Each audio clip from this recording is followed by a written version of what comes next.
And welcome once again to Maths with Mr. Courage. We are in our calculus series, and today we are sketching the cubic function, a very special function.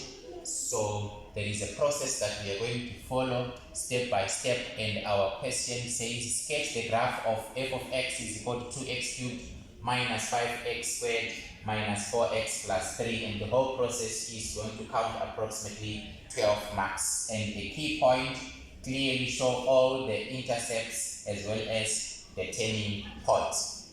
Now the first thing that we need to note, we need to find the x-intercepts of our graph. So first of all, our subheading is the calculation of the x-intercepts, and as usual you set your f of x or y to be equal to 0. What does it mean? It means 2x cubed minus 5x squared minus 4x plus 3 is equal to 0.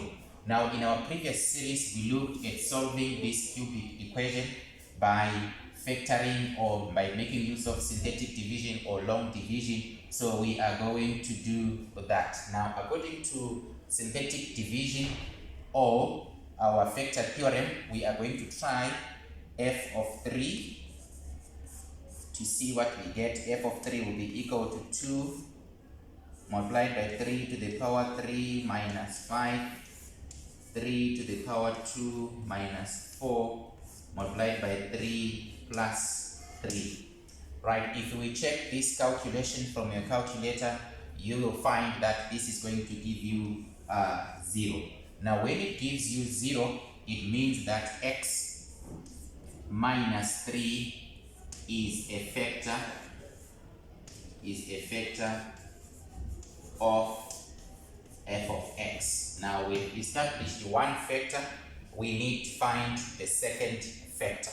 What do we do? Synthetic division, we will use our 3, so therefore we will have our 3 into, remember we will write our coefficients. There we have got 2, the next one is minus 5, the next one is minus 4, the next one is positive 3.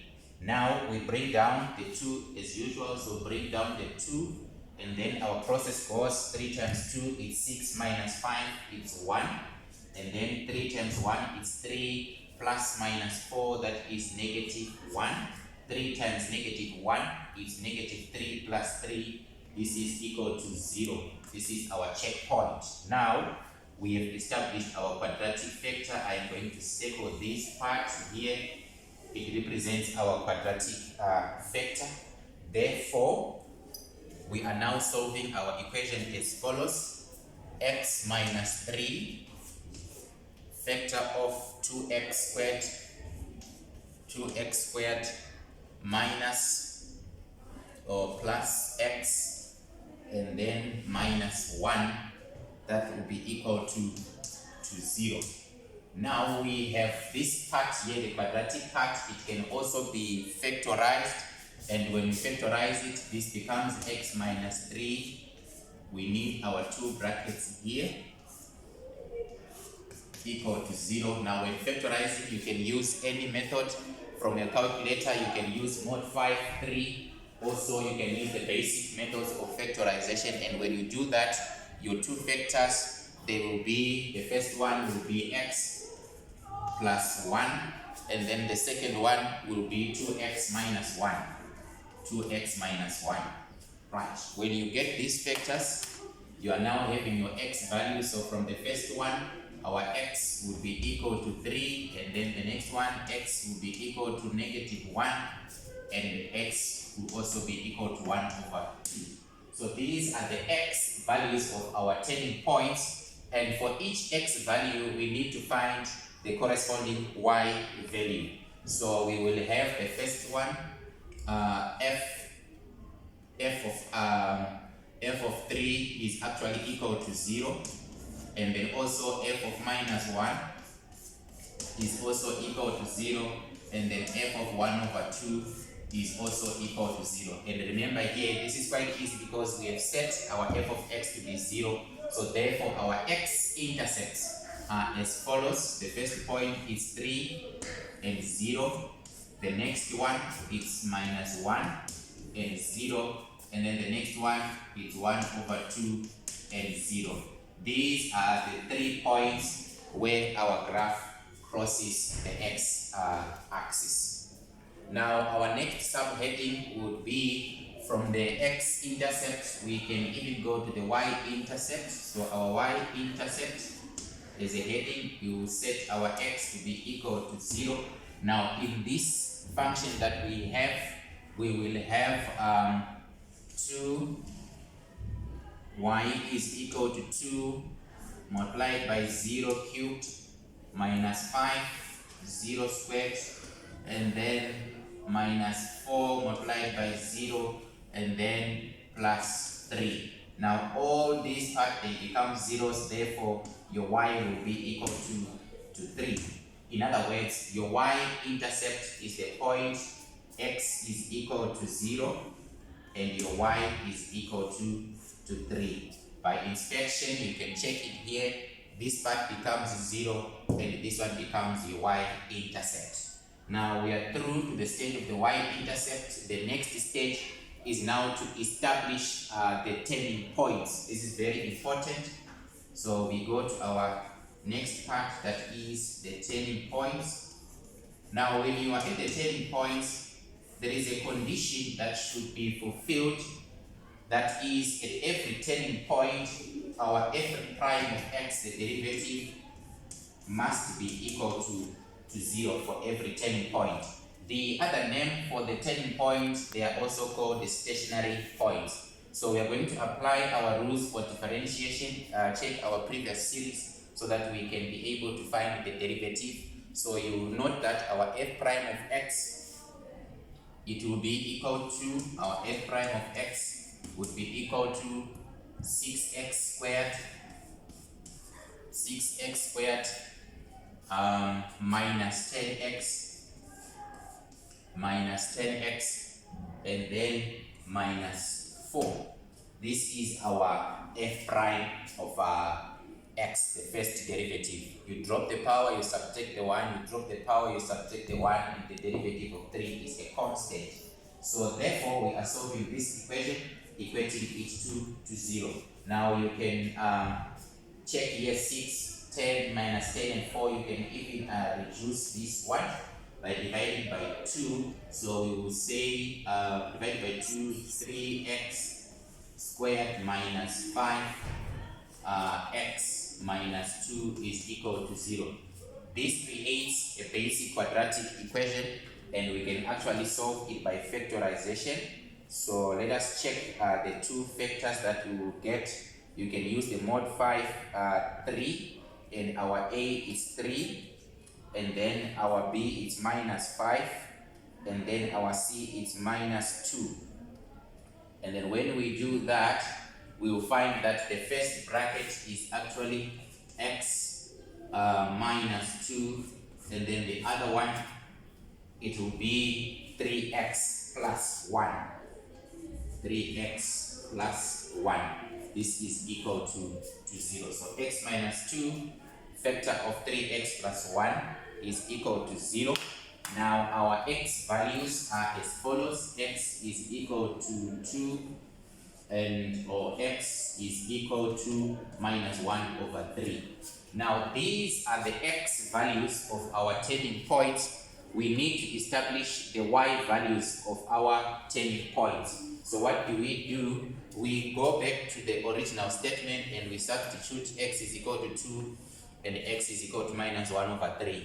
So we will have the first one, f of 2 is equal to, f of 2 will be equal to 2 bracket 2 to the power 3 minus 5 bracket 2 squared, and then minus 4 multiplied by 2, which will be equal to plus 3 here, which will be equal to, we'll see the value, and then the other one, that is f of minus 1/3.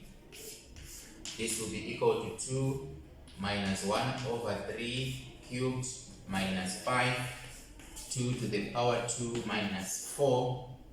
This is 1 over 3, minus 1 over 3, and then minus 4, minus 1 over 3, and then plus 3. Now, in our substitutions, the first one, let us check. The first one, 2 bracket 2 to the power 3, and then minus 5 bracket there, we have got 2 squared, and then minus that one is 8, and then plus 3, we are going to get minus 9. So f of 2 is minus 9, and then we check our f of minus 1 over 3.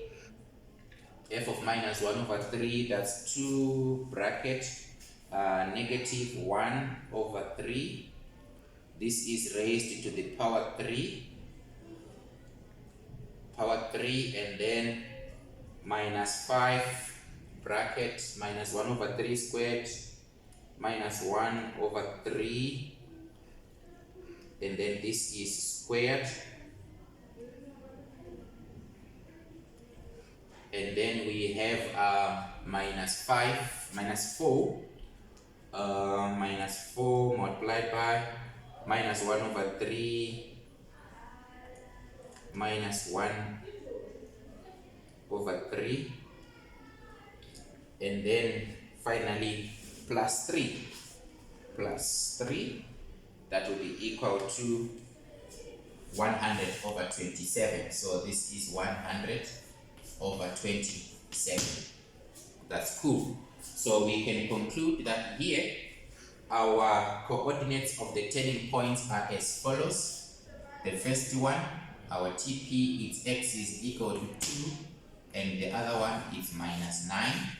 And then the second one is x is minus 1 over 3, and this one is 100 over 27. Now we have established our two turning points. Now we have to decide the nature of the turning points to see whether they are maximum, which one is maximum, which one is minimum, and we are going to look at the shape of the graph. Is going to help us. So our shape is determined by the a value. In this case, our a is equal to 2, so a is equal to 2, or we are simply saying our a is greater than 0, it's a positive. Therefore, the shape of the graph takes this form. Okay, and if it was negative, it will be flipped. Now, if you check this arrangement and you look at the x values that we have, the order in which they come according to the number line, it shows that this point here will be aligned to the maximum, and then this one will be the minimum. But as they occur on the number line, it shows that the maximum point will be at minus 1 over 3, minus 1 over 3, and 100 over 27. And then the minimum point, because 2 comes after that, will be 2 and minus 9. That will be the minimum point. So we are saying this one is the minimum, and then this one is the maximum turning point. And we will have another special point, which is the point of inflection here. And there are two or three methods that can be used for the point of inflection. So point of inflection, I like using the second derivative. You use f double prime of x. So here it occurs when f double prime of x is equal to 0, and our f double prime of x, the second derivative, would be equal to 12x minus 10.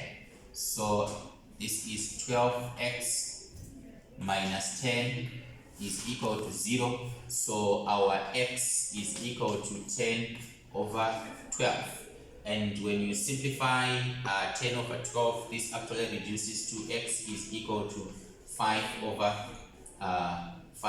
6. That's very important. Now we have established the x-intercept, the x-intercepts, y-intercept. We now know the shape, we have the turning points. We can now go to our Cartesian plane and try and sketch the graph. We are going to highlight the key points that we have here. And the first one, you can see we have got minus 1 over 3. So here, if we say it's 1, negative 1, and then here we will have our 1, and then here we will have our 2, and then this one will be our 3. Even this first is a sketch, negative 2. So minus 1 over 3 will be somewhere there. That is the first point here. Minus 1 over 3, I will just mark it here as a special point, and the other one is 2. It's here again. Right, we need that one as well. Now, our 3x intercepts, we have x is equal to 3 minus 1 and 1 over 2. So we will start with minus 1 is our x-intercept. I'm going to mark this one as our x-intercept. And then the other one, it's 1 over 2. So 1 over 2 is here. This is the second x-intercept. And then the third one, it's x is equal to 3. So you find our x-intercept, the other one, at that point. So 1, 2, 3 points have been established. And then our y-intercept, it was occurring at x is equal to 0, y is equal to 3. So I am going to have it somewhere here, and then just mark it there to be our point as 3. And then we had our minus 1 over 3, it was corresponding to 100 over 27. So an estimated value that would be equal to, as a decimal, this is 3.7. So which means it's slightly above 3, which means we can align it somewhere there. This will be our minus 1 over 3 and 100 over 27. And we have noted that this is a maximum turning point, so therefore the curve will approach in this form at that point. Now the next one is 2 and minus 9. So x is equal to 2 and y is equal to minus 9. So you can say 3, 6, and then 9. So minus 3. And then here minus 6 and then minus 9. So approximately this point will be somewhere here. And according to our analysis, this is our minimum turning point. So our curve will approach in this form at this point. Okay. We are almost there. So you can see that our curve is taking shape. Now we can now join our points following the shape that we have. Therefore you can see it crosses there, going in this direction, and then passing through 3, and then here it passes through the x-intercept, joining on this other side. It is flowing there, the minimum turning point there, and then here the curve is going to cross at x is equal to 3, and then it flows there by freehand. We have our curve. Now it is very important to label all the coordinates that we have. This one, it was the minimum 2 and minus 9, 2 and minus 9, and then the maximum, it was minus 1 over 3 and 100 over 27. That was the maximum turning point. And then our intercepts, we have them 1, 2, 3, and then they are well established. And we have our point of inflection that is 5 over 6. So 5 over 6 is somewhere here. So which means we will have our point of inflection at that point. So this is our f of x, the graph that we have sketched. Now, when the graph has been sketched, now the other sets of questions, they will relate to the analysis of this graph. Number 1, we will analyze also what we call concavity. Concavity. We have got 2 parts, concave up and concave down. Concave up and concave down. So the first one, concave up. Now the values of x for which this graph is concave up is split by the point of inflection, which is our x is equal to 5/6. This point is very special. So which means if you are to cut this into 2, from x is equal to 5/6 up to infinity, our graph is concave up. So concave up for x is greater than 5/6, and then on this part on the left, concave down, we will have concave down,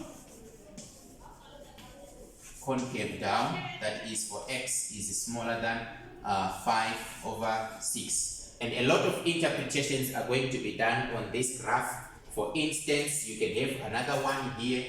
F of x is actually greater than 0, which means where is it above the x-axis? We have this region from -1 to 3, so you can interpret and say this is greater than 0 from -1 is less than x, but x is less than 1/2. Not only that, you also have this portion here, it's above, that is also for x is greater than 3. This is for f of x is greater than 0, and you can see that for f of x is smaller than 0, you will have the following, where the graph is at the bottom. This is x is smaller than -1, this region here, and we also have this region that flows from 1/2 to 3. So we have got 1/2 is less than x, but x is less than 3. This is where the graph is below. And other interpretations can also be done relating to our next series. That would be the imposition of the graph, that is the graph of the first derivative. So for now, we will take a break, and then we will impose the graph of the first derivative and see the relationship that existed between the original f of x graph with the derivative, and then we can unpack some special features from there. But for now, let's enjoy this. Don't forget to like, subscribe, and share as we enjoy this series in calculus. Ta-da!